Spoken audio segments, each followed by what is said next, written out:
Halo semuanya, pernah nggak sih kalian bertanya-tanya, gimana sih Islam bisa masuk ke Indonesia?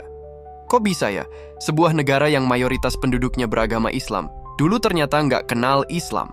Nah, pertanyaan itu yang bakal kita jawab di video kali ini. Siap-siap ya, karena kita bakal ngebongkar sejarah masuknya Islam ke Indonesia, lengkap dengan kisah-kisah menarik yang jarang diketahui banyak orang. Sebelum kita bahas lebih lanjut, jangan lupa subscribe channel Katha Loka, like, komen, dan share video ini ya, biar kamu nggak ketinggalan cerita-cerita menarik lainnya. Oke, langsung aja. Ceritanya berawal dari abad ke-7 Masehi, di mana Islam mulai berkembang pesat di Jazirah Arab. Nah, di sini ada peran penting yang dimainkan oleh para pedagang Arab. Kenapa? Karena mereka suka berlayar ke berbagai penjuru dunia, termasuk Indonesia. Waktu itu, Indonesia dikenal sebagai pusat perdagangan yang ramai loh. Bayangin aja, rempah-rempah seperti cengkeh, pala, dan kayu manis jadi komoditas utama yang diburu para pedagang dari berbagai negara, termasuk Arab. Nah, di sini nih momen pentingnya, para pedagang Arab ini yang membawa Islam ke Indonesia. Gak cuman itu, mereka juga membangun hubungan baik dengan masyarakat lokal.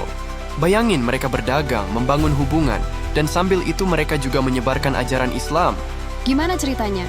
Ada beberapa teori loh yang menjelaskan bagaimana Islam masuk ke Indonesia. Contohnya teori Gujarat. Teori ini berpendapat bahwa Islam masuk ke Indonesia melalui jalur perdagangan dari Gujarat, India. Wah, kayaknya teori ini masuk akal ya. Kenapa?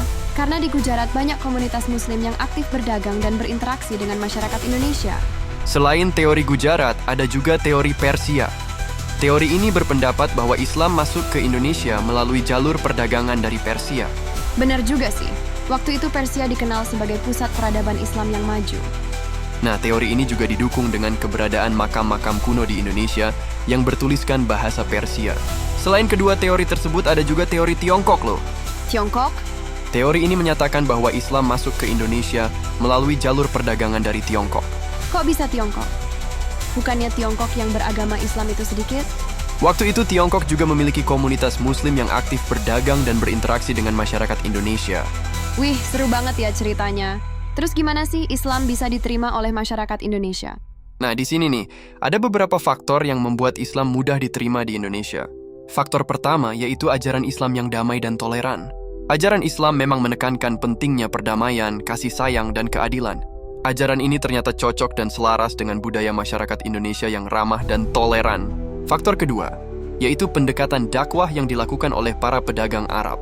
Mereka nggak memaksa, mereka memberikan contoh yang baik dan mengajak masyarakat Indonesia untuk mengenal Islam dengan cara yang lembut.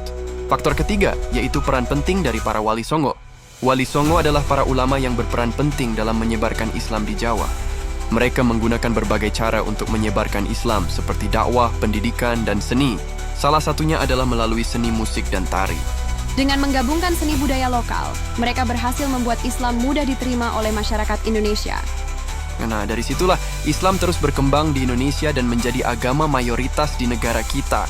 Gimana seru kan cerita masuknya Islam ke Indonesia? Nah, sekarang kamu udah paham kan? Islam masuk ke Indonesia bukan karena paksaan, tapi karena proses yang panjang dan penuh interaksi. Jangan lupa subscribe channel Katha Loka, like, komen, dan share video ini ya, biar kamu nggak ketinggalan cerita-cerita menarik lainnya. Sampai jumpa di video berikutnya.